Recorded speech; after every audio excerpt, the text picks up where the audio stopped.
Kwa hiyo wengine pale usema maneno yao. Wale wenzangu na mie wapenda chipsi pale, mnazikataa pale pale chipsi. Nye chipsi za Juma ziji tena. Unajua huyu chipsi zimemponza. Hana lolote. Huyu chipsi zimefanyaje?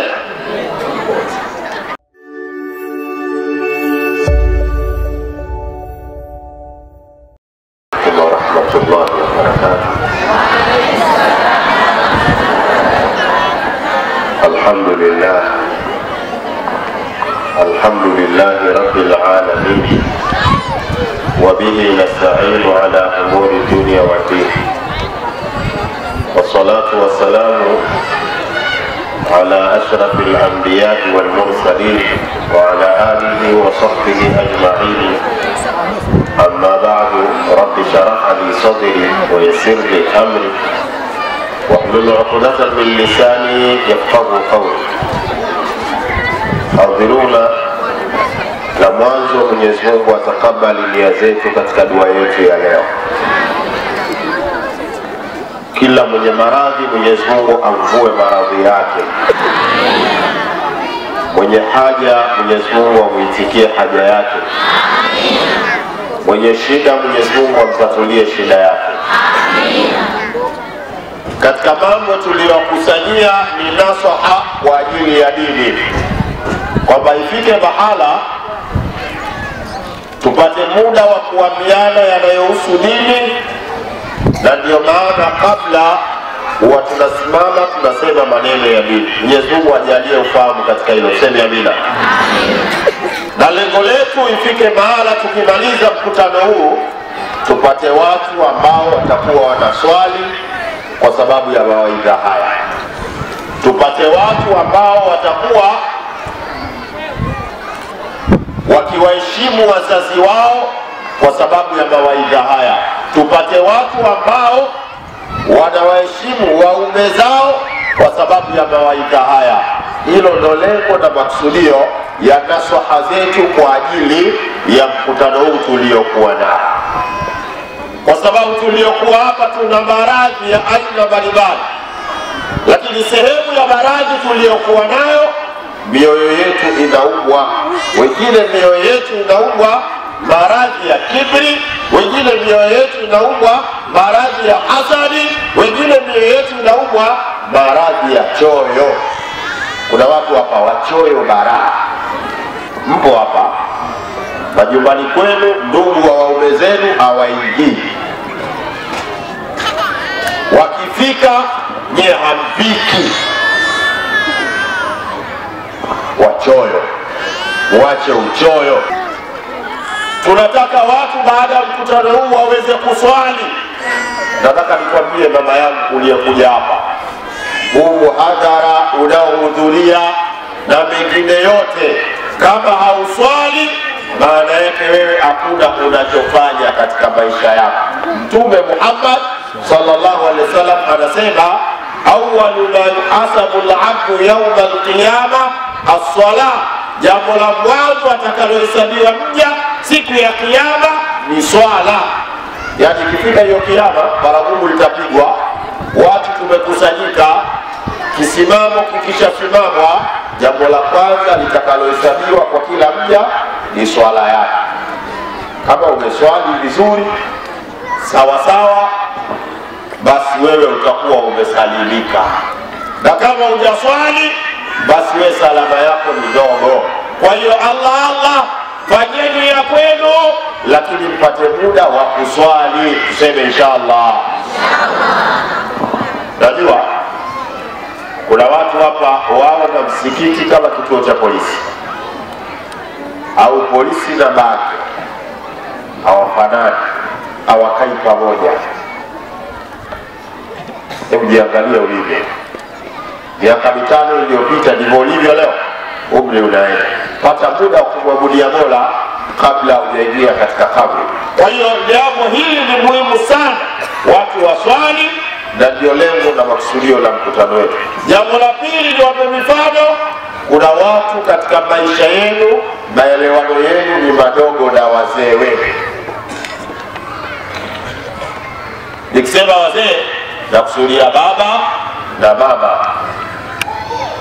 Kuna watu hapa mahusiano na mama zetu sio mazuri, mahusiano na baba zetu sio mazuri. Sikiliza Mungu anavyoeleza ndani ya Qur'an juu ya wazazi. Anasema Mwenyezi Mungu, wa wasaina al-insana biwalidayhi. Mungu kumwelezea mama na baba au wazazi ndani ya Qur'ani ametaja aya nyingi sana, lakini Mungu anatuhusia mwanadamu juu ya wazazi wake wawili, mama na baba. Lakini Mungu akamtaja mama akasema hamalatu ummu wahnan ala wahnin, mama amembeba mtoto uzito, udhaifu juu ya udhaifu. Wakina mama mliozaa mko hapa mnaijua mimba inavyokuwa, si ndio Pale inapoanza inapokuwa changa pale, mtu akipika pilau unaona kama kaukata na kisu samaki wabichi wakitokea wewe hata uelewi. Na pale ndo kuna kuagana dhiki mbalimbali pale ikiwa changa. Wengine pale ndo achelewi kuagiza vya kuagizwa. Kuna mtu ikitokeaga hivyo kazi yake kula udongo tena. Wala udongo mpo mwingine tena ndo ndimu, mwingine tena, yani kila mmoja ana aina yake. Wengine mnawasumbuaga waume zenu saa 6 ya usiku unaagiza ndimu. Hasa saa 6 mtu ndimu anaipata wapi jamani? Lakini kila mmoja ana aina yake. Ikiwa changa ina vituko vyake, ikisogea imekomaa nao uzito unaongezeka. Akifikia muda wa kujifungua mara ile inaongezeka. Muda wa kujifungua tena pale tena inakuwa kesi nyingine. Kipata bahati ya kuingia huko Tanzania, kidogo hali zetu ngumu, lakini ziko nchi na Tanzania kwa baadhi ya maeneo ipo, mama akitaka kujifungua mume anaruhusiwa kwenda kushuhudia. Yapo ana maeneo yapo, anakwenda anamshuhudia mkewe namna anavyojifungua. Pale tena kuna watu wanasema maneno ya kufuru pale. Waislamu wale wajagunamia la ilaha illallah, kwa sababu pale kifo kiko jirani na anayekufa pale amekufa shahidi, kwa sababu ile ni ibada kubwa. Kuzaa ni ibada kubwa ambayo mama anaifanya. Kwa hiyo wengine pale usema maneno yao. Wale wenzangu na mie wapenda chipsi pale, mnazikataa pale chipsi. Nie chipsi za Juma ziji tena.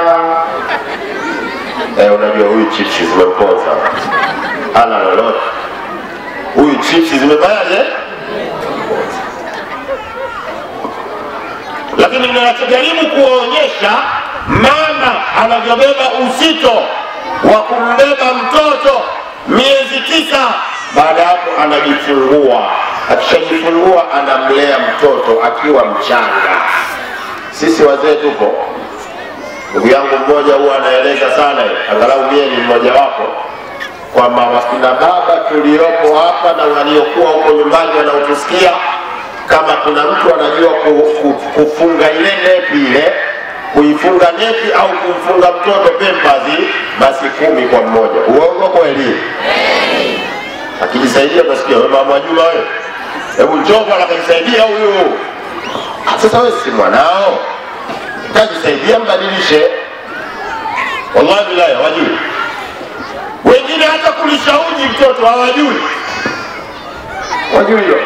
Mama anahangaika yeye, mtoto mpaka anakaa kitako, mara nene, mara anakimbia, mara amefika mtu. Naye wa kuitwa anaringa leo, anaagiza habaya, leo anaagiza simu anayoitaka, mama yake hamjali, ana habari naye. Niwahusie tuwajali wazee wetu, tutapata baraka. Sema inshallah. Sema tena inshallah. Kwa nini utapata baraka? Na mmemaliza maganga, kumbe shida iko kwa wazee wetu. mahusiano yako na wazee wako ni muhimu sana katika kufanikiwa kwako. Haijalishi mama yako mchawi, maana kuna wengine mama zenu wachawi hapo. Uongo kweli? Uchawi wake mwachie mwenyewe. Wewe fanya unavyofanya, yule ni mama yako.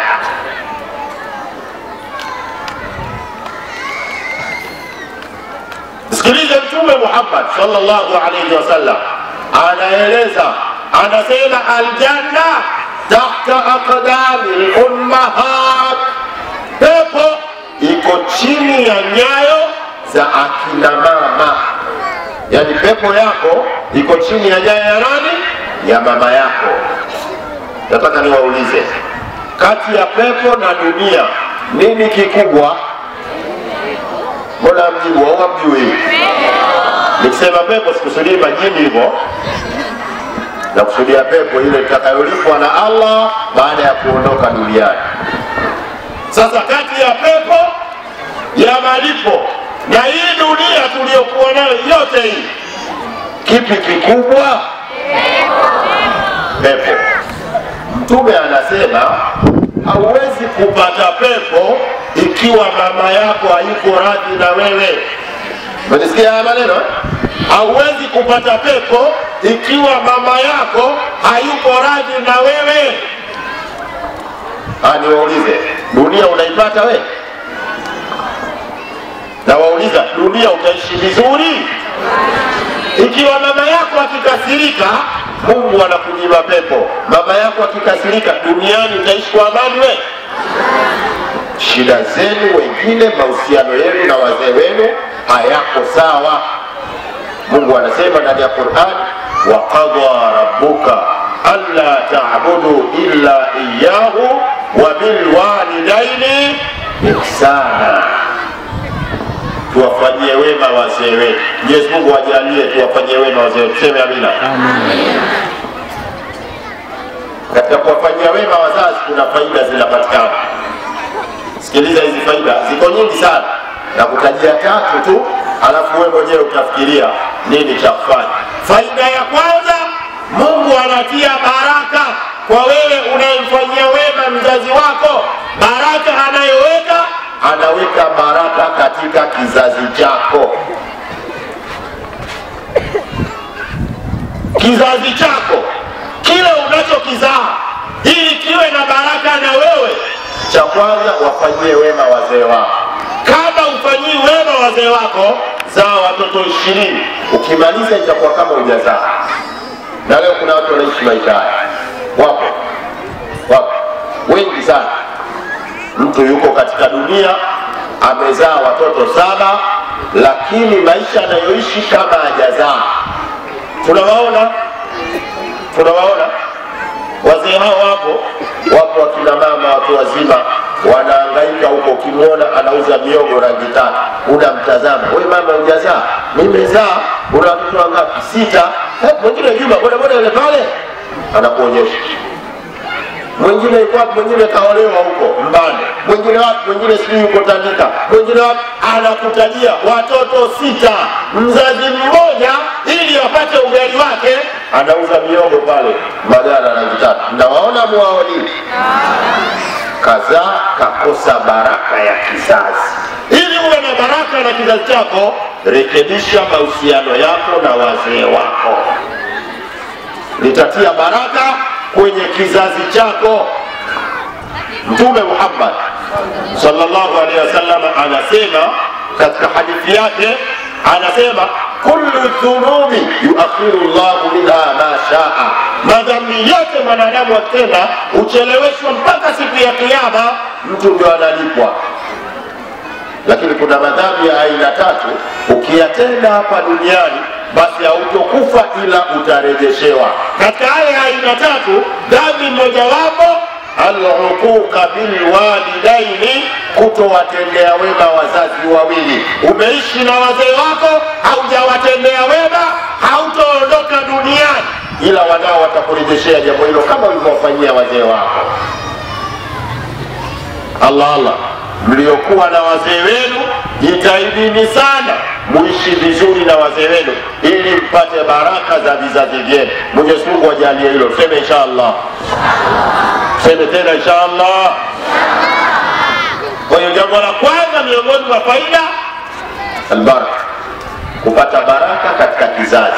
Unataka wanao wakuhurumie ukiwa mtu mzima, anza wewe kumhurumia mzee wako. Sio wewe mzee wako akipiga simu unapiga chembuni. Kuna wengine hapa wazee wenu wako Mkuranga, wengine wako na Nyamba huko, hamna habari wala mjawahi kuwastukia wala mjawahi kuwafikiria. Mfikirie leo mzee wako. Kuna siku na wewe utakaa alipokaa yeye, wanao watakutumia kama unavyomtumia. Sema la ilaha illa Allah. Sema la ilaha illa Allah. Kwa hiyo kila mwenye mzee wake, mkutano huu ukafanye awe bora kwa wazee wake, awe mtoto aliyekuwa mwema, awafanyie wema wazee wake. Wako hai, nenda kawape khidma. Na katika wema, katika kuwatendea wema wazazi, mzazi aliyekuwa hai, kwako wewe itakuwa wajibu kufanya yale yote yanayomhusu. Kujua nguo zake anazovaa, usafi wake, maji ya kukoga, kula kwake, usafi wa nyumba yake, yote haya yanakuhusu wewe. Kama ilivyo leo, mwanao chakula chake unajua wewe, nguo zake akirudi shule anaweka, unafua, na wewe pia fua. Wanawake wengi mliokuwa hapa mnawanyima pepo waume zenu kwa kuwafanyia mabaya wakwe zenu. Mwenyezi Mungu ajalie wanawake mliokuwa hapa mbadili roho zenu, muwe wema kwa wakwe wenu. Sema amina. Sema tena amina. Maana yake katika moja ya dhiki ya wanawake wengi, hawapendi wakwe zao, hawapendi wakwe zao. Yuko tayari mama yake mzazi apate kila kitu, lakini sio mkwewe. Ikifika nafasi ya mkwewe anakataa. Wewe unaona anavaa jinsi tu huyo, unajua alikotoka huyo mama, kauza vitumbua huyo ili mwanawe awe mtu. Leo unamuona akipiga jinsi yake vizuri, akipita wewe unachanganyikiwa, unajifanya unampenda. Wewe unampenda baada ya kuwa hivyo. Mama yake ndo kila kitu. Mtafutie pepo mumeo kwa kumjali mkweo, kwa kumtendea mazuri mkweo, itakuwa sababu ya mumeo kupata pepo mbele ya mama yake bihaulillahi ta'ala. Kwa hiyo hili la kila mmoja kumfanyia wema mzazi wake ni muhimu, na kila mmoja alichukue kwa ajili ya maisha yake ya baadaye. Mwenyezi Mungu atujalie hilo. Sema inshallah. Sema tena inshallah.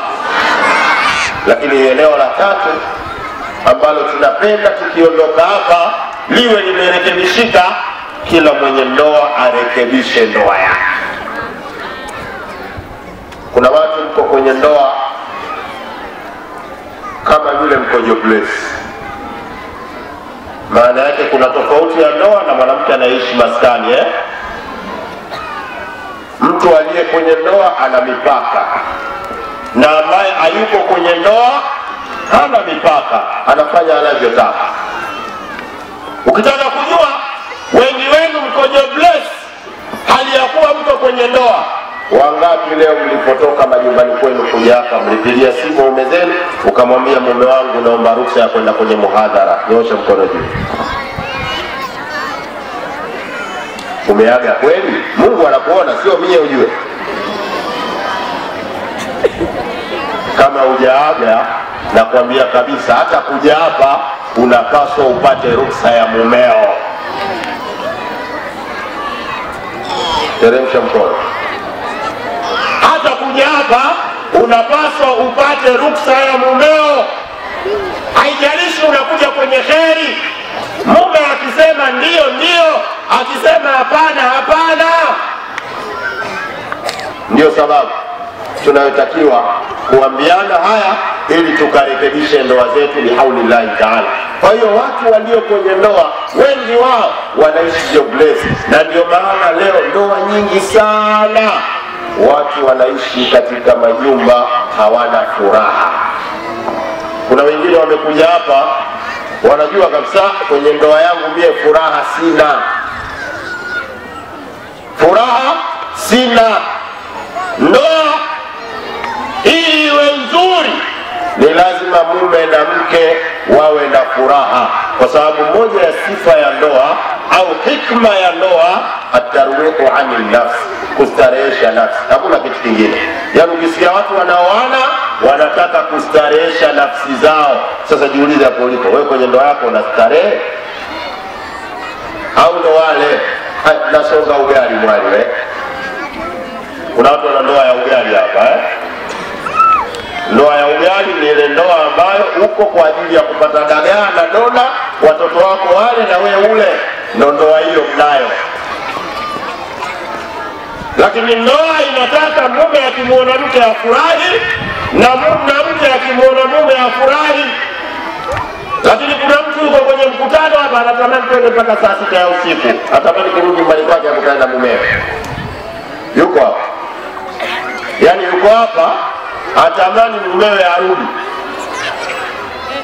pengine kwa maudhi ya mume au kwa sababu ya kutoelewana baina yake na mumewe. Wanamume wana maudhi mengi, lakini wanawake pia wana maudhi mengi. Mkutano huu kafanye watu warekebishe tabia zao ili mradi wawe na ndoa yenye afya bora, na hilo linawezekana kwa kumfuata Bwana Mtume Muhammad sallallahu alayhi wasallam. Basi hakuna kitu kingine. Mtazame Mtume alipokuwa akiishi na wake zake, utaona namna ilivyokuwa. Niwape sifa mbili, moja niitaje kwa mke, moja niitaje kwa nani? Kwa mume. Moja niitaje kwa mke, nyingine niitaje kwa mume. Nianze na mume anavyotakiwa kumchukulia mkewe, ambavyo leo tofauti waume wanavyowachukulia wake zao. Maana yake leo wanawake baadhi wako kwenye majumba, hawashauriwi kwa jambo, hawana muongozo wanayotoa kwa mumewe, kisa mume anatafuta yeye pesa, yeye ndo kila kitu. Hapana, haiwi hivyo. Mke anatakiwa awe mshauri wa mume. Wangapi wanawashauri waume zao na ushauri wao unakubalika mkono juu? Wengine waongo. Yaani mtu mwingine akinyanyua mkono tukimwona sura yake ndio muongo. Unajiongopea mwenyewe, sio mie.